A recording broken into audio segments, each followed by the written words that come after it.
Bismillahirrahmanirrahim. Alhamdulillahilladzi ahalla nikah wa harrama sifah.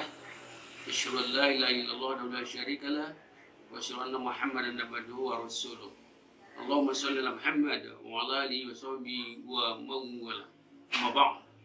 Pemirsa yang dirahmati Allah SWT, sebagai hamba Allah yang dhaif, kita tentunya tidak akan pernah bosan memanjatkan puji kepada Allah SWT. Alhamdulillah kita dapat kembali mengikuti dakwah melalui media sosial ini. Salam semoga tercurah kepada junjungan Muhammad SAW yang sangat menghargai nilai-nilai dan hikmah dari pernikahan. Dia mengingatkan kita dan sesuai sahih an-nikah sunnati faman raghiba an sunnati falaysa minni. Nikah itulah sunnaku, siapa enggan tulis pegang berarti bukanlah termasuk golonganku. Pada kesempatan yang baik ini kita ungkapkan topik kajian kita, memilih jodoh dalam pandangan Islam. Allah SWT sudah menjodohkan manusia laki-laki dan perempuan. Nah, tentunya dalam hal ini kita dituntut, diperkenankan untuk mencari jodoh. Maka Rasulullah SAW menetapkan kriteria atau patokan dalam memilih jodoh itu. Dalam suatu hadis Rasulullah SAW mengingatkan kita, tunggal mar'atu li arba'in limaliha wali jamaliha wali nasabiha wali diniha faswa bizatidin tarbat yadak. Muttafaqun alaih. Artinya Rasulullah SAW bersabda, dinikahkan wanita itu karena 4 hal. Karena keturunannya, karena kecantikannya, karena kekayaannya, karena agamanya. Maka bila karena agamanya, niscaya akan didapatkan semuanya. Masyaallah muslimin, jadi yang jelas dari hadis ini sebagai kriteria dalam memilih jodoh ini ada 4 hal. Yang pertama, ya kita misalnya karena keturunannya, tentunya keturunan yang baik-baik. Yang kedua karena kecantikannya ataupun ketampanannya. Yang ketiga karena hartanya. Yang keempat karena agamanya. Ini kriteria kita ini. Jadi kalau memilih jodoh itu pilihlah 4 hal ini. Syukur-syukur karena 4 hal ini. Tapi kalau tidak ada 4 hal, minimal karena agamanya. Nah, agama ini, kalau ini yang kita dulukan, insya Allah akan kita dapatkanlah karena kecantikannya, kekayaannya, kemudian keturunannya.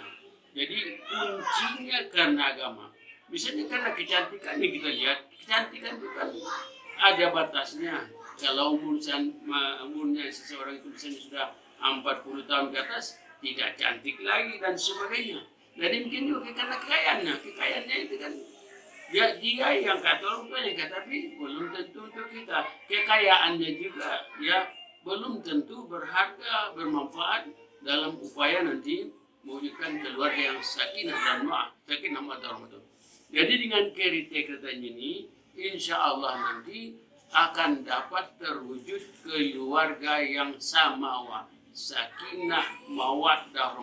Setiap orang tentunya mendambakan sakinah mawaddah itu. Artinya keluarga yang tenang, keluarga yang rukun, keluarga yang bahagia.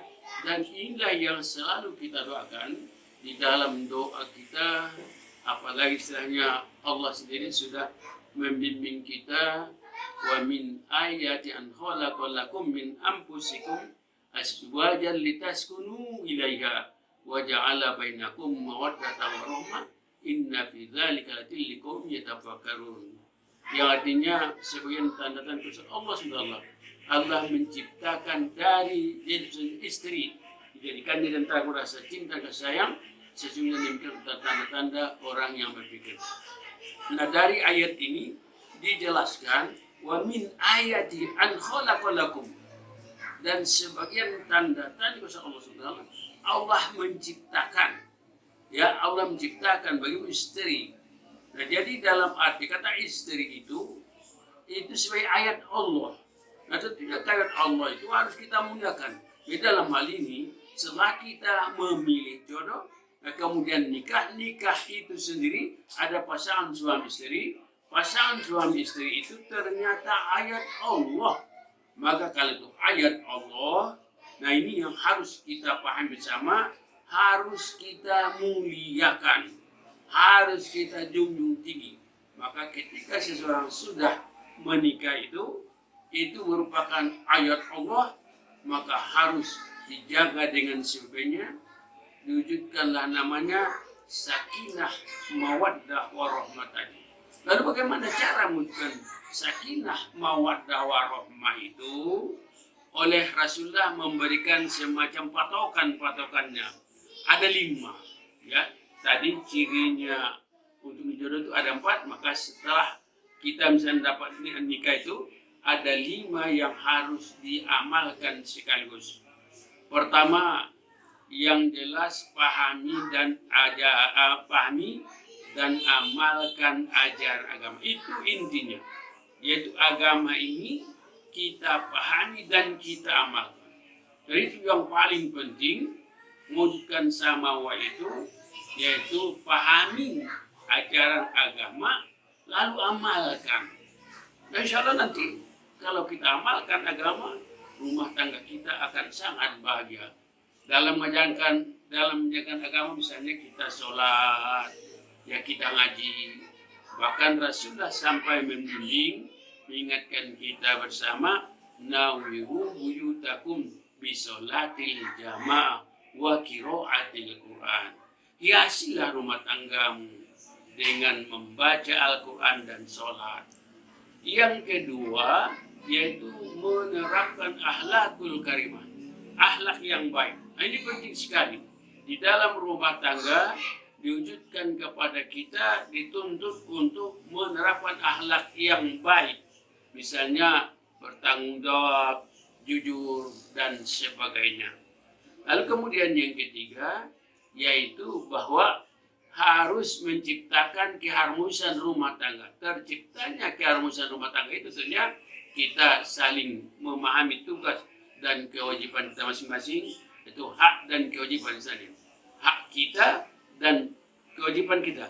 Jadi kita dudukan kewajiban. Kewajiban kita dudukan. Sudah nanti terwujud kewajiban, insya Allah nanti yang namanya hak itu akan terwujud. Jadi jangan seperti sebagian orang, ya. Sebagian orang itu meminta hak dulu, tapi kewajibannya diabaikan. Kewajiban suami hak istri. Sebaliknya, ya, kewajiban istri adalah hak suami. Jadi menciptakan keharmonisan rumah tangga dengan kita selalu, ya, melaksanakan kewajiban kita, kemudian baru kita meminta atau menuntut hak. Nah, kemudian yang keempat, untuk mewujudkan keluarga yang samawa itu dituntut kepada kita mendapatkan ekonomi rumah tangga, belanja rumah tangga halalan. Ini yang penting, halalan lagi baik. Jangan coba-coba menghalalkan segala macam cara. Kata orang sekarang halal haram antum, itu akan fatal akibatnya. Jadi ekonomi rumah tangga kita harus halalan tiba. Dan ungkapan dalam hadis, barang siapa mengkonsumsi, menggunakan dari harta yang haram, andai kata nanti dikonsumsinya tumbuh mungkin daging, tumbuh dari tubuhnya, maka itu sekaligus merupakan umpan neraka. Ya, oleh karena itu, ya, jangan sampai kita menghalalkan segala macam cara. Di samping sebagai umpan neraka, lalu kemudian ibadah kita nanti selama 40 hari 40 malam diterima Allah SWT. Lalu kemudian doa-doa yang kita persembahkan tidak diijabah oleh Allah SWT. Oleh karena itu ekonomi rumah tangga harus menjadi perhatian kita bersama. Dan kemudian terakhir, untuk mewujudkan keluarga yang sakinah mawaddah rahmah itu, sadarilah bahwa semua manusia punya kekurangan. Pasangan kita punya kekurangan. Tidak ada pasangan yang sempurna. Dan tidak ada manusia yang sempurna. Pasti punya kekurangan. Pasti punya kelemahan. Karena sifat manusia yaitu lupa dan salah itu merupakan sifat manusia. Nah karena itulah ya sebagai namanya tadi persyaratan untuk keluarga yang sakinah mawaddah warahmah itu, sekali lagi kalaupun pasangan kita punya kelemahan dan sebagainya, ingat itu supaya kita pentingkan sifat sabar. Jadi manusia sekali lagi tidak ada yang sempurna. Nah, demikianlah yang paling penting kita sekali lagi wujudkan keluarga yang samawa itu yang jelas. Yang pertama, pahami agama, amalkan agama. Yang kedua, terapkan akhlakul karimah, akhlak yang baik. Yang ketiga, terapkan namanya saling katakanlah mewujudkan yang namanya keharmonisan rumah tangga. Kemudian yang keempatnya ekonominya harus yang halal lagi baik. Sudah itu yang terakhir, kita menyadari bahwa manusia tidak ada yang sempurna. Barangkali demikian kultum kita. Semoga ada hikmah dan manfaatnya kita bersama. Wassalamualaikum warahmatullahi wabarakatuh.